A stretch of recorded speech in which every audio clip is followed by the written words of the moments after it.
Imagine acumular preocupações diárias, prazos no emprego, contas a pagar ou incertezas familiares até que subitamente o coração acelera como um alarme de incêndio. A respiração falha, com o ar escapando de um balão furado e um terror inexplicável invade, como se o mundo desabasse. Isso não é mera ansiedade comum. Pode sinalizar a evolução para uma crise de pânico. Olá, sejam muito bem-vindos ao canal. Eu sou Maria Inês Mari, psicóloga com 25 anos de experiência em saúde mental. Nesse vídeo, examinaremos o processo pelo qual a ansiedade cotidiana progride para uma crise de pânico, identificando os sinais precoces e mecanismos envolvidos. E se você conhece esses padrões em si ou em alguém próximo, acompanhe até o final, inscreva-se no canal, ative as notificações e já curte o vídeo. Vamos desvendar essa transição com mais clareza. Então vamos começar pelos processos biológicos, pois compreender a escalada é essencial para interrompê-la. A ansiedade inicia como uma resposta adaptativa quando detecta estresse, como uma discussão familiar ou uma sobrecarga no trabalho, e ativa o sistema nervoso simpático, liberando adrenalina e cortisol em doses moderadas. Isso resulta em sintomas gerenciáveis como a inquietação, ruminação de pensamentos ou mesmo uma tensão muscular, preparando o indivíduo para enfrentar os desafios. Fatores como estresse crônico, também a genética ou traumas passados atuam como catalisadores, transformando a ansiedade em crise de pânico.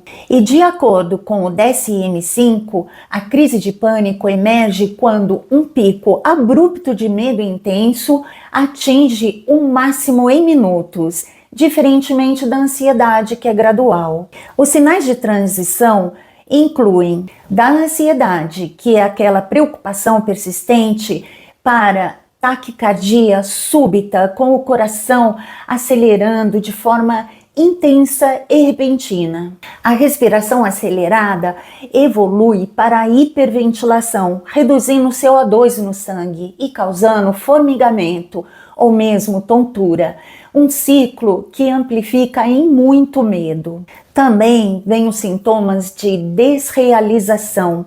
É o sintoma em que o ambiente parece real, marcando a intensificação. O medo de perder o controle, morrer ou enlouquecer são ausentes na ansiedade comum, mas na crise de pânico ela é persistente. Estudos da Associação Americana de Psiquiatria indicam que privação de sono ou cafeína excessiva, exemplo, várias xícaras de café durante um dia estressante, podem precipitar essa evolução. Não é fraqueza, é biologia desregulada. Prosseguindo para o âmbito filosófico e psicológico, a progressão da ansiedade para pânico reflete não apenas pela biologia, mas através das interpretações internas.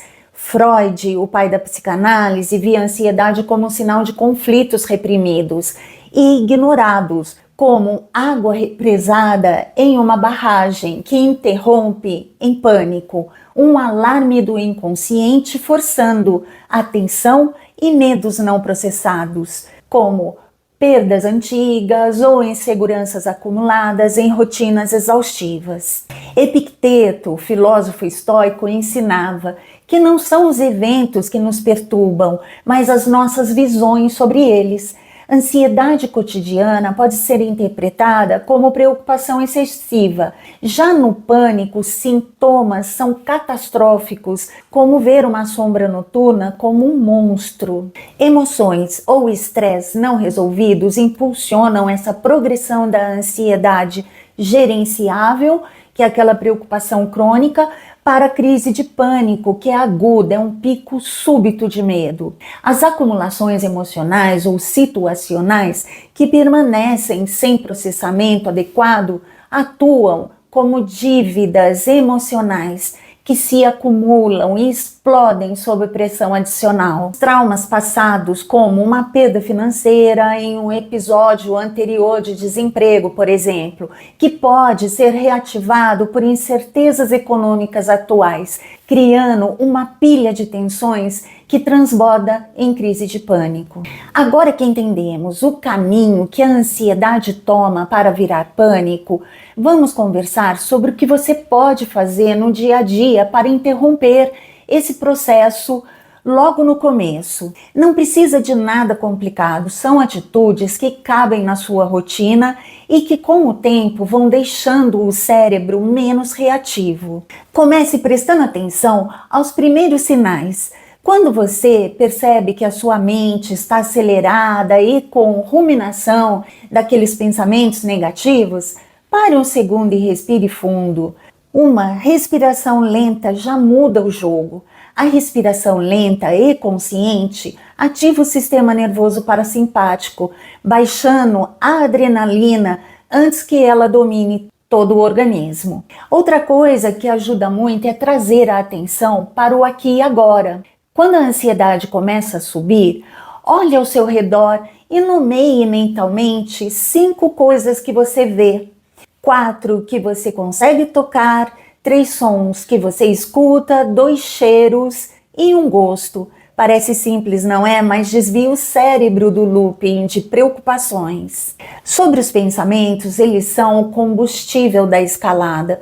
Quando surge aquele vai dar tudo errado, pergunte calmamente o que de fato pode acontecer de pior e qual é a chance real disso acontecer. Porque com o tempo você vai ver que a maioria das catástrofes que a mente inventa não se concretiza. E não dá para falar de prevenção sem tocar no básico do dia a dia. Durma o suficiente, no mínimo 7 a 8 horas por noite, se possível, sempre no mesmo horário.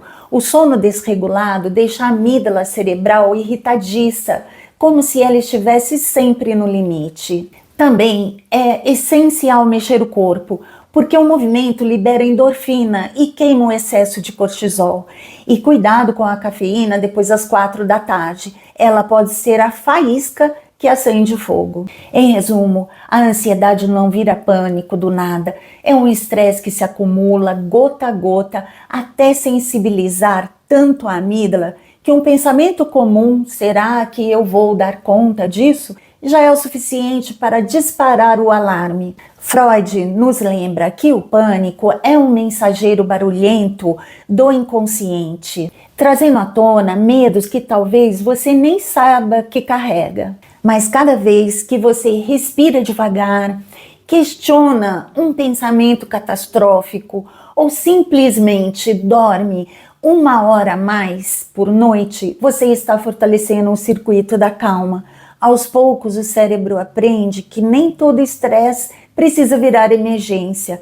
E quando isso acontece, surge espaço para viver sem o peso constante do "e se der errado?". Se esse vídeo fez sentido para você, curta para o algoritmo entender que esse tipo de conversa importa. Se inscreve no canal, compartilhe com alguém que talvez esteja passando por isso. E muitas vezes em silêncio. E para quem busca ferramentas avançadas, escaneie o QR Code na tela e acesse meu curso Desenvolvendo Habilidades Sociais para Superar a Ansiedade. E obrigado por acompanhar o Desmistificando a Ansiedade. Esse canal só existe porque você está aqui comigo. Se cuide com carinho e até o próximo vídeo.